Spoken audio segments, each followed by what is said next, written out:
Este camino largo y con rodeos hacia el átomo, desde el mismo átomo hasta el núcleo y siguiendo hasta los elementos fundamentales de la materia, está señalado por mojones de teorías y modelos. Este modelo mostró átomos viajando a través del espacio, rebotando en las paredes y creando presión en el proceso. Este gas interactuaba y cómo se ligaba en líquidos y sólidos. Y este se mete directamente en los átomos mientras van formando moléculas. Aquí está el átomo reflejado como un ión y con un electrón exterior amarrado flojamente. Este cuadro ayudó a explicar la formación de metales. Aún la pregunta es, ¿por qué hay tantos modelos? En otras palabras, ¿por qué alguno no le echa una miradita adentro para ver cómo en realidad es un átomo? ¿Por qué para ser visto un objeto tiene que ser lo suficientemente grande como para reflejar la luz? Y el átomo más grande es 1000 veces más pequeño que una longitud de onda de luz. En un sentido literal, ningún átomo será visto alguna vez. Y para hacer las cosas aún peores, el núcleo es quizás 100.000 veces más pequeño que un átomo. Y sin embargo, la tarea de este aparato es investigar no a lo que se parece un átomo, ni siquiera a lo que se parece un núcleo. Su tarea es investigar las partes interiores operantes de los protones y neutrones, que en sí mismos son las partes internas del núcleo. Para hacer eso se requiere una maquinaria muy impresionante. Esa maquinaria existe aquí en la Fermi National, cerca de Chicago. Sin embargo, para hacer la tarea también requiere un nuevo tipo de maquinaria mental. Una manera de construir y probar modelos que permitan al ojo de la mente ver aquello que el ojo verdadero no puede ver. Esa maquinaria se llama mecánica quantum. Comenzó con un modelo del átomo del hidrógeno propuesto por Niels Bohr. En el modelo de Bohr del átomo, el electrón puede existir solo en ciertas órbitas en las cuales el electrón rodea el núcleo como si fuera un planeta girando alrededor del Sol. Louis de Broglie sugirió ¿por qué? Electrones son ondas que pueden existir solo en órbitas donde interfieren constructivamente. Y eso puede suceder solo si la circunferencia de la órbita es igual a la longitud de onda, o 2 veces la longitud de onda, o 3 veces la longitud de onda, o en cuanto a eso, cualquier entero por la longitud de onda. Pero a pesar de ser brillante, esa idea no sería la última palabra. Erwin Schrödinger, un físico austríaco, comprendió que en vez de estar confinada a una órbita, una onda de materia compuesta de electrones podía existir en cualquier parte en el espacio tridimensional. Y formuló las normas para describir dicho compartimento. Esas normas resultaron ser novedosas y sorprendentes, para decir lo mínimo. Sin embargo, y esta es la prueba de cualquier modelo nuevo, también tuvieron éxito mucho más allá de la expectativa. Resulta que las nuevas mecánicas de quantum de Schrödinger podían describir el átomo de hidrógeno con la misma precisión y detalle como el modelo de Bohr antes de esto, y luego pudo ir mucho más allá. Es decir, podía explicar no solo el átomo de hidrógeno, sino todos los átomos de todos los elementos del mundo natural. En otras palabras, las mecánicas de quantum de Schrödinger pudieron explicar nada menos que la tabla periódica de los elementos. La nube representa la posición probablemente del electrón, y esa probabilidad es mayor cerca del núcleo y disminuye rápidamente más lejos.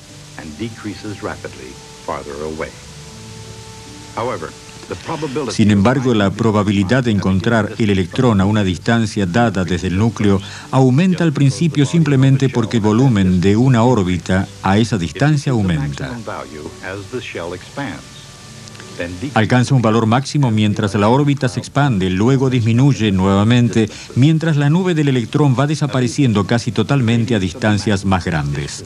Sorprendentemente, el radio del máximo es precisamente igual al radio de la primera órbita del modelo de Niels Bohr del átomo de hidrógeno, e igualmente notable. Su energía es exactamente la misma al estado de la energía más baja del átomo de Bohr.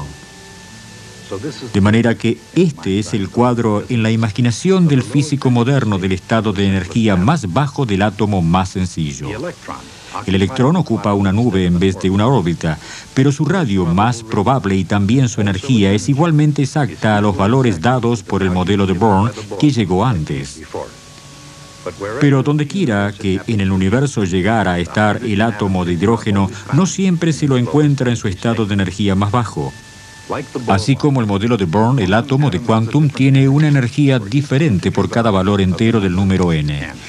Esa energía es el resultado de la forma de la nube del electrón o n igual a 1, llamado el estado básico. La forma es una nube simétrica, la misma en todas las direcciones. Para n igual 2, hay un estado con una nube esférica doble, una dentro de la otra. Pero por el mismo valor de n y por lo tanto la misma energía, hay también un estado con una nube en forma de rosca que casi sugiere una órbita. Este estado tiene otro entero, L igual a 1 asociado con este. N y L son llamados números de quantum, y porque la nube en realidad no es una órbita, se llama una orbital. Por ejemplo, hay otra orbital con los mismos números de quantum, N igual a 2 y L igual a 1. Los mismos n significan la misma energía y los mismos L significan la misma cantidad de movimiento angular. En la mecánica clásica, una órbita tiene una cantidad de movimiento angular definida. En las mecánicas de quantum, ciertas orbitales tienen una cantidad de movimiento angular positivo, que comienzan con el valor más pequeño permitiendo un poquito más que h barra, pero el componente vertical es exactamente igual a h barra. Esto es para un orbital con L igual a 1. Sin embargo, a pesar que el componente vertical está exactamente determinado, la dirección real de la cantidad de movimiento angular es bastante incierta.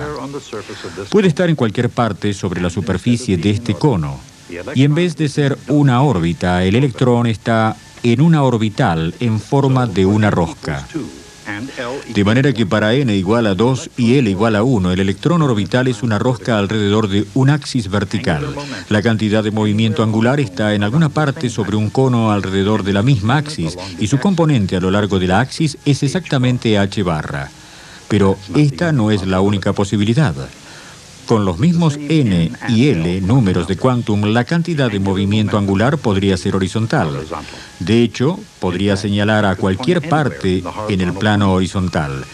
Luego, su componente vertical es exactamente 0 y su orbital no es una rosca, sino dos nubes, una hacia arriba y una hacia abajo a lo largo del axis. Y finalmente, su cantidad de movimiento angular podría inclinarse hacia abajo, produciendo una imagen de espejo de la orbital en estado superior. De modo que con la misma energía y cantidad de movimiento angular, n igual a 2 y L igual a 1, hay tres estados de quantum distintos. Podría llamarse arriba, medio y bajo. Pero en cambio, un nuevo número de quantum, m, se le da dos valores, más 1, 0, y menos 1. Y por supuesto, la historia no termina allí. Para n igual a 3 hay un set completo de nuevas orbitales, esferas concéntricas para L igual a 0, roscas concéntricas para L igual a 1, y también nubes dobles arriba y abajo. Estos nuevamente corresponden a m igual a 1, 0 o menos 1. Pero ahora L puede también igualar 2. Estos estados vienen a una versión única de rosca, una nueva variedad con una rosca arriba y otra abajo. Y otra que tiene como característica una rosca y dos nubes. Estas corresponden a m más 2, más 1, 0, menos 1 y menos 2. De manera que aquí está la arquitectura básica de todos los estados de quantum del átomo de hidrógeno. N puede ser cualquier entero positivo comenzando con 1. Y por cada valores enteros de 1 se permiten desde 0 hasta n menos 1. Finalmente, por cada 1, m puede ir desde más L hasta menos L. Esta misma estructura básica resultará para descubrir no solo todos los estados posibles del átomo de hidrógeno, también servirá para explicar la completa tabla periódica de todos los elementos químicos. Los griegos pensaban que había 4 elementos básicos: tierra, aire, agua y fuego. Mientras el tiempo pasaba, más y más elementos se descubrieron y para el siglo XX ascendían a casi 100. Sin embargo, con toda su diversidad, todos los elementos deben su existencia a una trinidad de partículas subatómicas: neutrones, protones y electrones, como el hidrógeno. Cada elemento tiene muchos estados de energía. Pero para propiedades químicas, la más importante es la menor, el estado básico. Y los estados básicos de todos los elementos siguen el patrón de los estados excitados en el átomo de hidrógeno. Este asunto público acaece por causa de 2 propiedades muy peculiares del quantum mecánico del electrón. Uno es el hecho que el electrón tiene giro. No es que literalmente gira como una pequeña esfera newtoniana, pero tiene una cantidad de movimiento angular intrínseca como si lo hiciera. Su magnitud es un poco menos que h barra y su componente vertical es exactamente medio h barra. Y al igual que la cantidad de movimiento angular de una orbital, el giro de cantidad de movimiento angular puede encontrarse con igual probabilidad en cualquier dirección a lo largo del cono. Ese cono y su proyección vertical puede señalar arriba o puede señalar abajo. Esas son las únicas posibilidades. Nada entre medio es permitido. El segundo capricho también tiene que ver con la naturaleza interior del quantum mecánico. No hay 2 electrones que alguna vez puedan tener exactamente el mismo estado de quantum. En otras palabras, la probabilidad de 2 electrones ocupando el mismo estado es exactamente 0. Esto significa que no hay 2 electrones que pueden tener los mismos números de quantum en el mismo átomo, pero giro en sí mismo es un número de quantum. De manera que si un electrón tiene un giro hacia abajo y el otro gira hacia arriba, ellos pueden compartir el mismo estado orbital. Entonces, estas son las normas fundamentales que gobiernan los elementos químicos, la materia prima de la vida y todo lo demás en el mar, en tierra y en los cielos. Las normas son estas. Cada átomo puede considerarse como un ion. El núcleo plus, los electrones interiores con un electrón exterior final necesario para complementarlo. Ese electrón va a la próxima orbital de energía más baja disponible y estado de rotación sobre sí mismo. Por ejemplo, 2 electrones se permiten en la orbital n igual a 1, L igual a 0. La primera completa un átomo de hidrógeno y la segunda, con un giro opuesto, completa el átomo de helio. Esto completa un nivel de energía siendo el helio químicamente inerte. Los n igual 2, órbita corteza de orbitales, tienen lugar para 8 electrones. El primero, con L igual a 0, hace un átomo de litio. El próximo, con giro opuesto, hace berilio. Ahora hay que hacer lugar en la tabla periódica para átomos con orbitales con cantidades de movimientos angulares, número de quantum L igual a 1. El primero es boro, seguido por carbono. Estos estados tienen energías levemente diferentes, aún para el mismo N. Y como cada elemento es formado, este escoge el estado de energía más bajo disponible. Siguiendo esta norma, la órbita se llena con nitrógeno, oxígeno, flúor y finalmente el noble gas químicamente inerte llamado neón.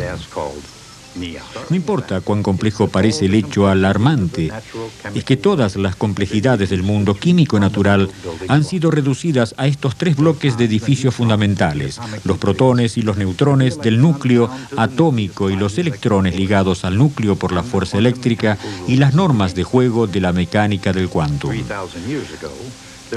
3000 años atrás, había 4 elementos: tierra, aire, fuego y agua. Luego hubo 3: protones, neutrones y electrones. 3 pequeñas palabras para explicar la naturaleza del universo, y sin embargo, no eran suficientes. No es que los físicos podrían o alguna vez descubrirían algo errado con los protones, neutrones y electrones, ni con los átomos como un todo, sino más vale que una nueva generación comenzó a descubrir fenómenos que bastante sencillamente protones, neutrones y electrones no pudieron explicar.